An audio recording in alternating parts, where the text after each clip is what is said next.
Good day, everyone. My name is Dr. Mimoza Ismaili from the Department of Ophthalmology, Faculty of Medicine in Pristina, Kosovo.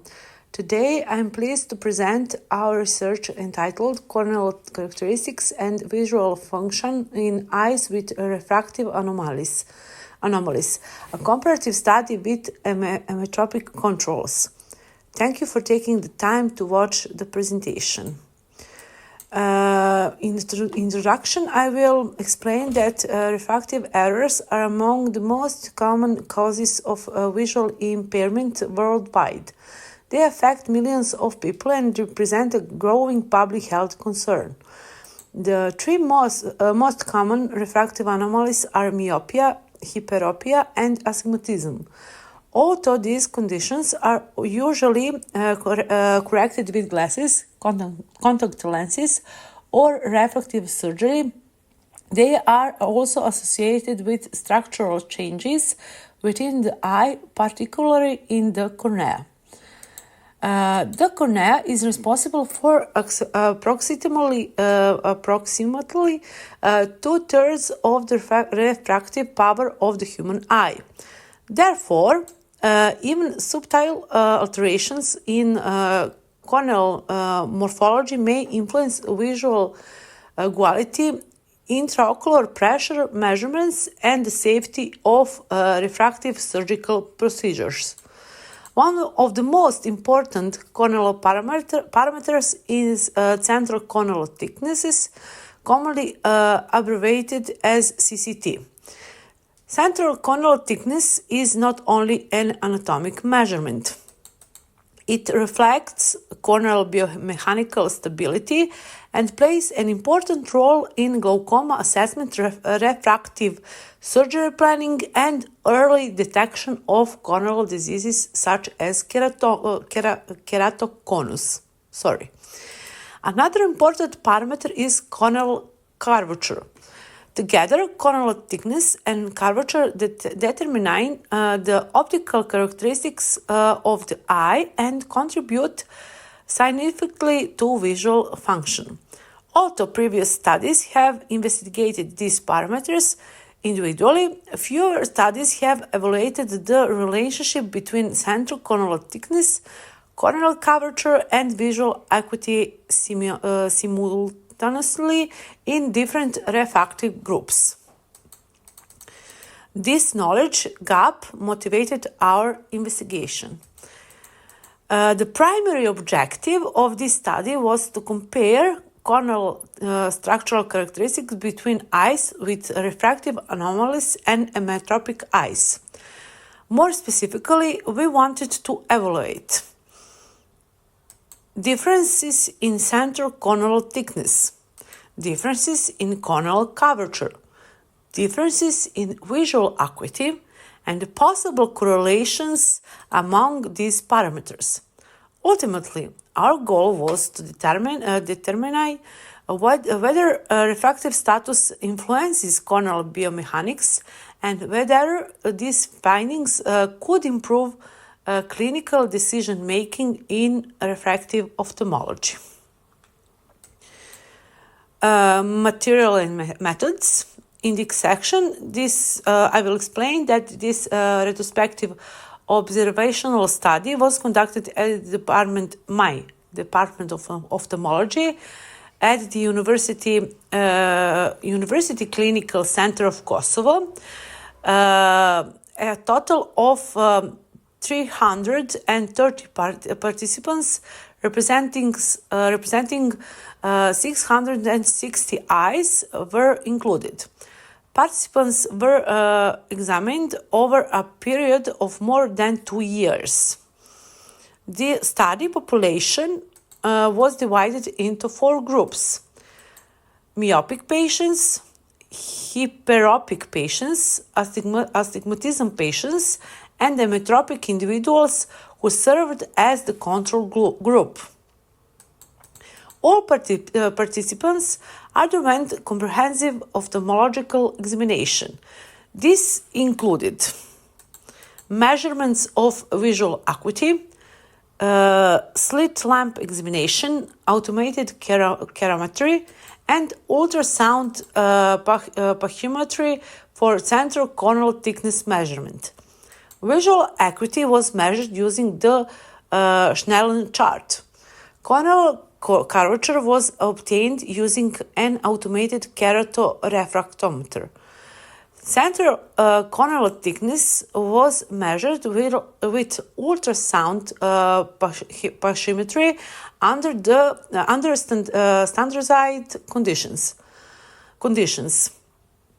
Patients with glaucoma, keratoconus, previous ocular surgery, corneal pathology, diabetes, or other systemic diseases affecting the cornea were excluded from the study. Statistical analysis was performed using SPSS software. A p-value below 0.05 was considered statistically significant. Results: the majority of participants were young adults between 20 and 29 years of age. Females were slightly more represented in all groups, although there were no statistically significant gender differences overall. One of the most important findings of our study concerns central corneal thickness. We observed statistically significant differences among the refractive groups, and therefore hyperopic patients had the thickest corneas, myopic patients had the thinnest corneas, astigmatic patients showed intermediate values. These findings indicate that refractive status is associated with measurable differences in corneal structure. Gender analysis revealed interesting patterns. Among hyperopic patients, females demonstrated significantly greater corneal thickness. In contrast, within the myopic group, males showed slightly thicker corneas.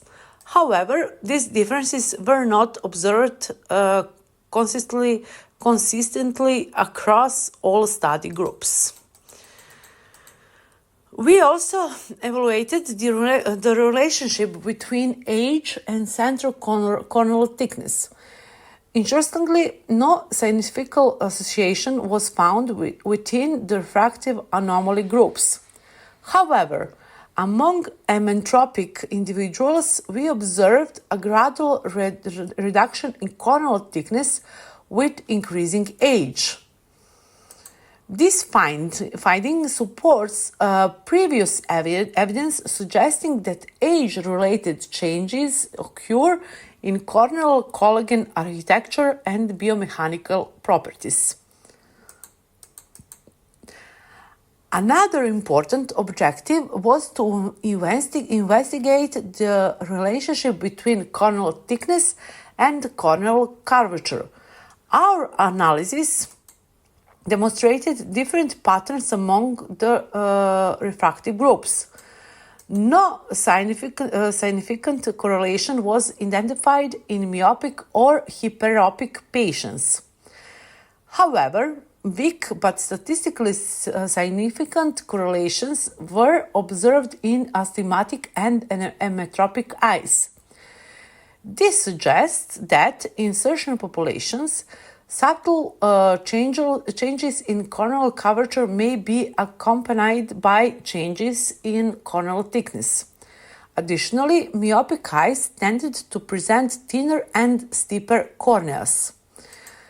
This observation may have important implications when evaluating candidates for refractive surgery. Visual acuity also differed scientifically between the study groups. As expected, reduced visual performance was observed primarily in myopic and astigmatic patients compared with emmetropic controls. We also identified weak correlations between visual acuity and central corneal thickness. Although these associations were not particularly strong, they indicate that structural corneal properties may contribute to visual function. This reinforces the concept that refractive errors are not solely optical disorders, but may also involve biomechanical changes within the cornea. In discussion, our findings are generally consistent with previously published literature. Several studies have reported thinner corneas in myopic eyes and thicker corneas in hyperopic individuals. Our study confirms these observations in a relatively large clinical population.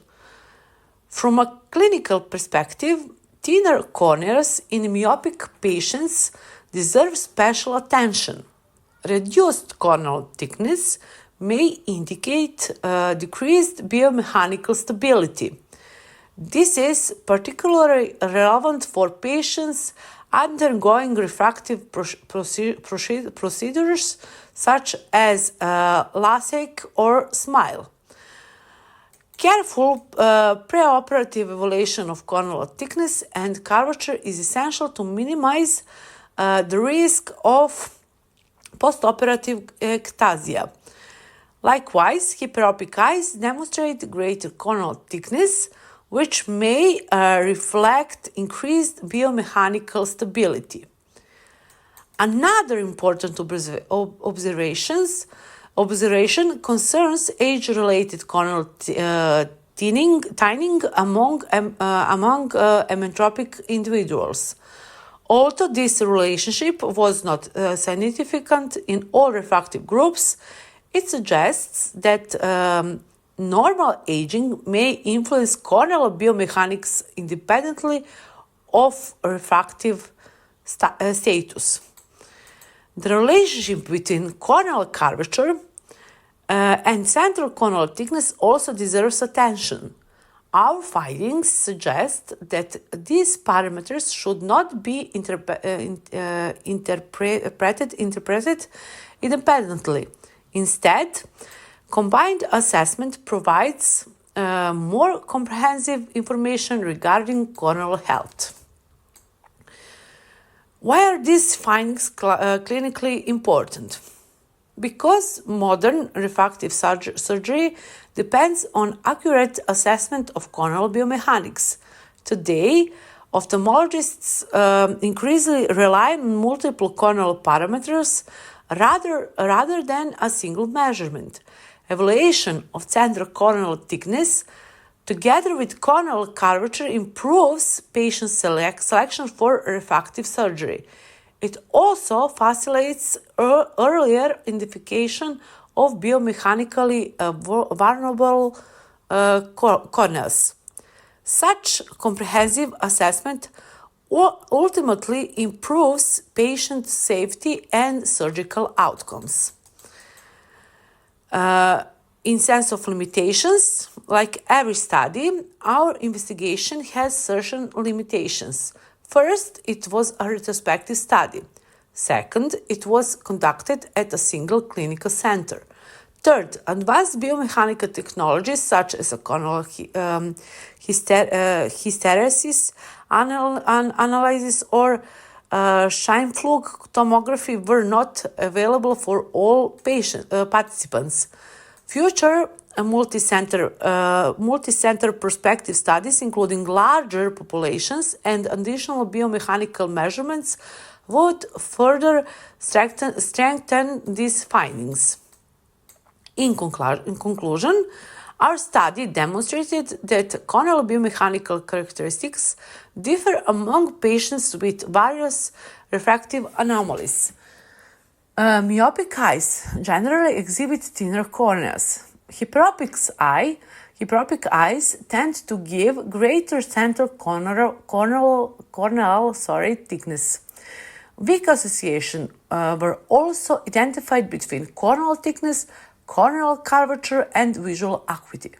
These findings suggest that comprehensive corneal evaluation should become an integral part of refractive assessment. Combining structural and functional parameters may improve clinical screening, optimize refractive surgery planning, and reduce postoperative complications. Ultimately, understanding corneal biomechanics contributes to more personalized ophthalmic care and better visual outcomes for our patients. Thank you very much for your attention. I sincerely appreciate your interest in our work. I hope that our findings contribute to the growing understanding of corneal biomechanics and refractive ophthalmology. Thank you.